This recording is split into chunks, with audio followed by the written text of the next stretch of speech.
Hey guys, this is your host Irfan Nasser, and today in this video I want to talk about the iPhone 15 Pro Max, which I have been using for 1.5 years, and I would be sharing my thoughts regarding the phone, how it is aged up, and what are my experiences with this phone when I have used it for over an year.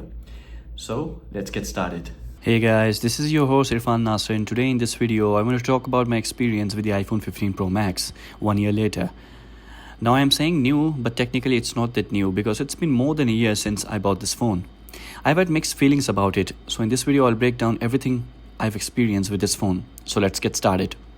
I bought this phone back in 2024 April, and at that time I was switching from iPhone SE2. I was fairly new to the iPhone operating system back then, though I had used the SE2 for almost 4 months. Before that I was using the Samsung Galaxy S10 Plus, so this was a major shift for me into the Apple ecosystem. Initially, I struggled a bit because I had to transfer all my stuff from Android to iOS, which wasn't smooth. But later on I felt that choosing iPhone was the right decision.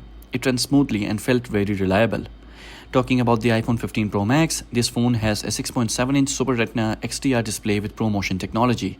The refresh rate goes up to 120Hz and this resolution is 2796 by 1290 pixels at 460 ppi. Now the iPhone overall is pretty solid. I've used it for 1 year and haven't had any major issue whether it's for gaming or day-to-day social media usage. The only major downside for me was the PTA approval. Since I'm in Pakistan, I couldn't use this phone with a local SIM unless I paid a hefty tax over 100k.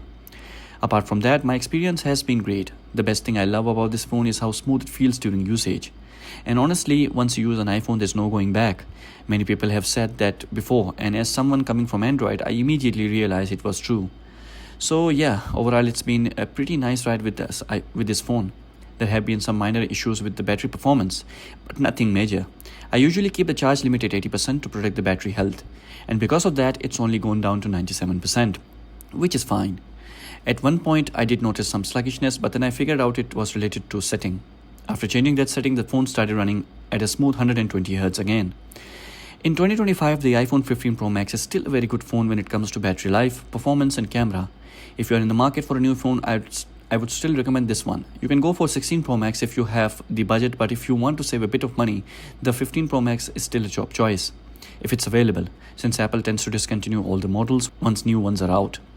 Now one thing to note about this camera, there's a small limitation. You can shoot beyond 60 frames per second with the main camera on the iPhone 15 Pro Max. But on the 16 Pro Max, you can go up to 120 frames per second. That's one of slight differences if you are into video recording. Being an Android user, one of the biggest issues I faced was with WhatsApp. I like to keep my chats, and transferring them from Android to iPhone was a big challenge. I had to use a separate device just to keep those WhatsApp chats going. That was one of the few frustrating parts of the transition. But apart from that, the phone is pretty solid and I'd recommend it to anyone thinking of buying a new flagship in 2025. So that's pretty much it. Hope you guys liked this video, and if you did, make sure to give this video a thumbs up and subscribe to my channel for more content. As always, peace out.